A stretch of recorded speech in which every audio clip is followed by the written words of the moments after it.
તો કેમ છો મિત્રો, એક બહુ મસ્તીની જગ્યા તમને બતાવું. કાસબા ઉછેર કેન્દ્ર જે પોરબંદર દ્વારકા નેશનલ હાઈવે છે ત્યાં જ છે. અહીંથી દ્વારકા થઈ 21 કિલોમીટર. અને કાસબાના બચ્ચા છે ને એકદમ બહુ મસ્તીનો બીચ છે, સમુદ્ર બીચ. કારણ કે પોરબંદર સોપાટી અને માધવપુર સોપાટી એના જેવી જ તમને ફિલિંગ આવે. તો જોરદાર છે. તો જવાનું ભૂલતા નહીં. અને બાજુમાં છે આપણા મહેર સમાજની ધર્મશાળા, ત્યાં અત્યારે કામ ચાલુ જ છે મહેર સમાજનું. ચાલો બધાય ફોલો કરી નાખો, કારણ કે અવનવી જગ્યાના દર્શન કાયમી હું કરાવવા. તો ફોલો કરવાનો તમારો અધિકાર બને. હાલો બધે ફોલો કરી નાખો. તો એના બોર્ડ લાગેલો આ રીતના.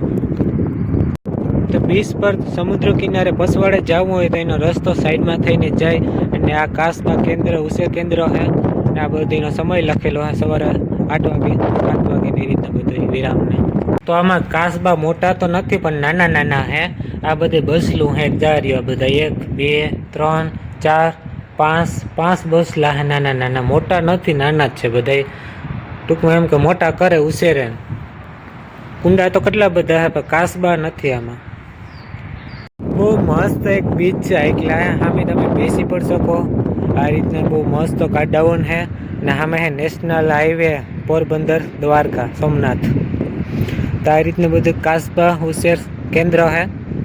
આવી રીતે બહુ મસ્ત અખાટ અરબી સમુદ્ર છે. અને આ દિવાલ છે અહીંયા જારી તે ઓલી બાજુ જવાની મનાઈ છે, કારણ કે પાણી છે ને ઊંડું છે, ડૂબવાની બીક લાગે, એટલે એ બાજુ જવાની મનાઈ છે. અહીં છત્રીવાળી ઝૂંપડી પર બહુ મસ્ત હાઈકલા છે, તમે બેસી શકો, આરામ કરી શકો. તો આ દ્વારકા બાજુ જતા હોય તો ભૂલતા નહીં યાર, આવો મોકો ન ભૂલતા. ને સામે હે દરિયો ભોગવતો કેમ હે બાકી નજારો અત્યારે.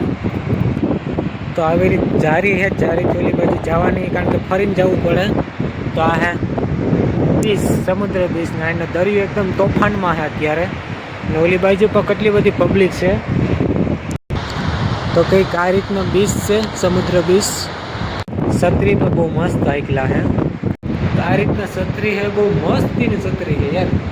અહીંયા આવે એટલે મોજી પડી જાય. પોરબંદર સોપાટી જીવિત ફિલિંગ આવે, કારણ કે અહીંયા ખુલ્લું મેદાન નીચે ઠંડો ઠંડો પવન આવે.